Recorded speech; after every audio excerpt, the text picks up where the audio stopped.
Hi everyone, welcome to Mr. Queen PH. For those who are new here, my name is Rowena. I'm an intuitive tarot reader here on YouTube for more than 3 years now.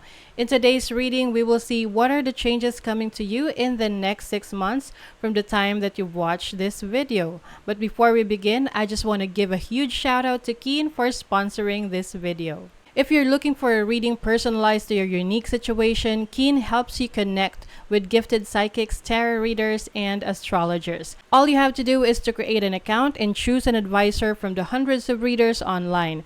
These readers have unique specialties designed to provide guidance to your situation.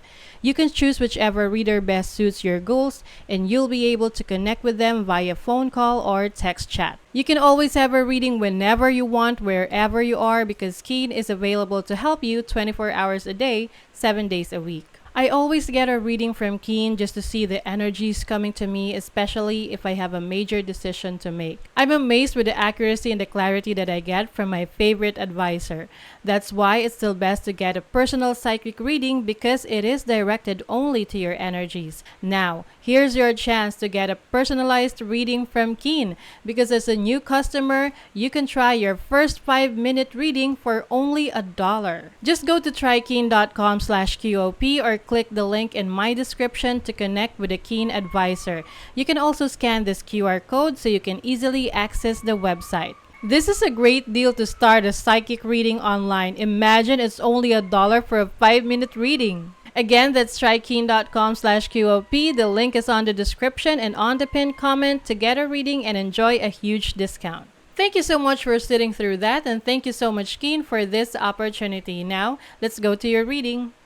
Okay, Virgo, let's see what are the changes coming to you in the next 6 months from the time na mapanood nyo ang reading na to. This is a general reading. Just take what resonates. Watch your Sun, Moon, Rising, Venus for other messages.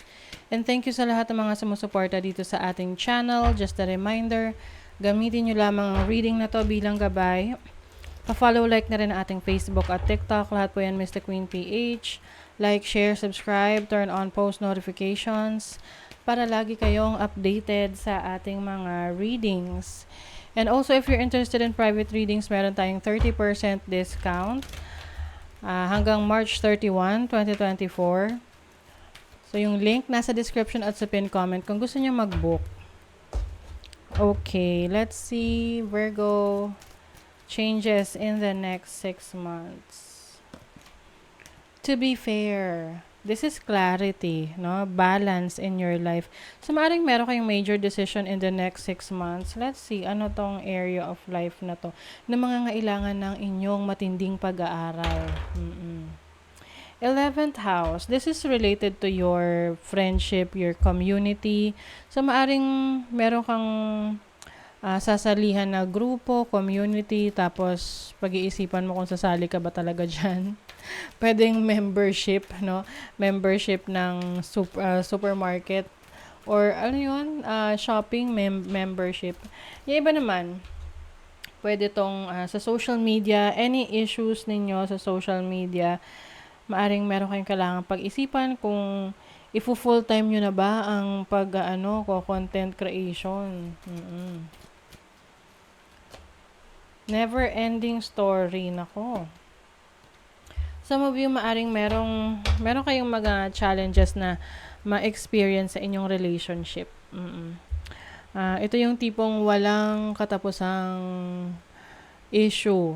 Oo, na paulit-ulit na inaayos, paulit-ulit na pinag-uusapan, pero parang walang nararating. Okay? Yung iba kasi rito in love. So, kaya nangangailangan to ng matinding pagninilay-nilay. Oo. Kung talaga bang magsistay ka dyan. Kasi if it is stressing you out, 'di ba? Parang sign na rin 'yun na kung lagi ka na lang nasa-stress. Kahit gaano ka ka-loyal sa person na 'yan. Kung siya hindi naman siya loyal sa iyo. 'Di ba? Masa-stress ka lang lagi. Unfair, 'di ba? Kaya nga, to be fair. I feel like you are going to be fair with yourself. Ibibigay mo kung ano yung dinideserve mo sa sarili mo.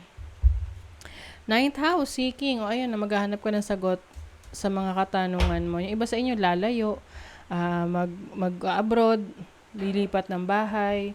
Yung iba naman, meron kayong pag-aaralan, no? I-focus nyo yung sarili nyo sa pag-aaral, sa mga interest ninyo. Ang main concern nyo talaga ang relationship, partnership. Yung iba, marriage. Siyempre, mahirap kapag meron ng, marriage, no? Kasal. Kasi, medyo, seryoso na yan, no? Oo, na issue, na partnership. But some of you, pwede rin naman tong business partnership ang inyong main concern na tipong nahihirapan na kayo na makipag-deal sa inyong business partner. So, isipin nyo if it's fair enough to let it go. You have the seashell. Seashell is about spiritual growth. So, nag-evolve yung iyong understanding sa iyong faith, sa iyong paniniwala, sa iyong belief system, na spirituality. So, I think you're going to be more spiritual in the next 6 months. Kakaroon ka ng spiritual awakening. You have the moth. Moth is intuition. Luminosity. So, merong, magkakaroon dito ng clarity, kaliwanagan, sa mga bagay na gumugulo sa isip mo na minsan kasi alam na natin kung ano yung dapat gawin, pero hindi natin ginagawa kasi gusto natin na merong mag-validate nung kailangan natin gawin. It's either kaibigan or someone na magsasabi sa'yo, someone in authority, may credibility na magsasabi sa'yo na, tigilan mo na yan, tama na yan. Or, sige, ipurso mo yan, pagpatuloy mo yan. Kasi minsan di tayo nagtitiwala sa sarili natin. Experience natin yan eh. So, of course, the best person, no, na nakakakilala or nakakaalam ng sitwasyon na yan, tayo rin, no? Ikaw. So, dapat ikaw talaga ang magde-decide what is best for you. Kaya lang minsan na, nagiging clouded, nahihirapan tayong mag-decide kasi nga, nagiging bias tayo, iniisip natin kung ano yung wants natin, 'di ba? Pero ano ba talaga yung kailangan mong gawin? You have the Page of Wands, exploration. You have the Devil. So, yung iba sa inyo, maaring, merong attachment to someone, no? Can be a relationship na kahit na toxic, you still want to prefer to be in that situation. Oh my God, with the Three of Swords. I feel like magiging struggle sa'yo na umalis sa situation na yan, lalo na sa if this is a relationship.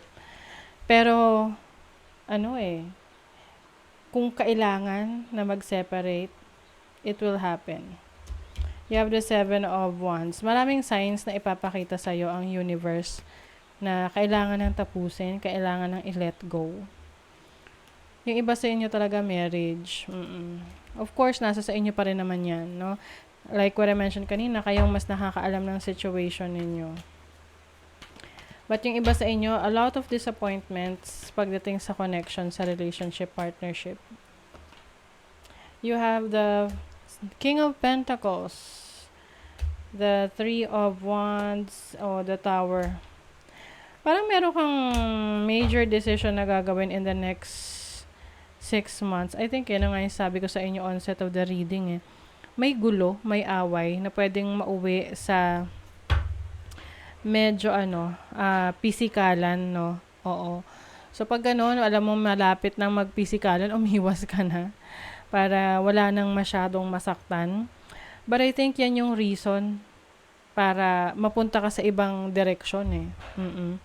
Like for example, paano mo mas mapauunlad yung sarili mo kung nasa isang relationship ka na hindi ka pinapahalagahan, very toxic. So, syempre, di ba, yung environment mismo, anong na-attract mo, problema, stress. So, hindi ka makaisip ng iba pang paraan para mapaunlad yung sarili mo. So, ito yung nakikita ko sa inyo for some of you. Aalisin kayo sa isang sitwasyon na hindi na siya helpful sa inyong growth at ililid kayo kung saan kayo mas magiging successful. Yung iba sa inyo, lilipat pa ng bahay, lilipat ng location, para makaiwas na sa stress.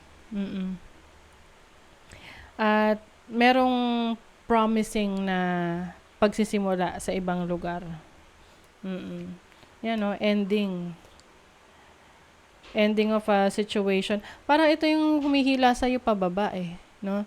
Yung connection mo with someone na nagti-take advantage lang sa'yo.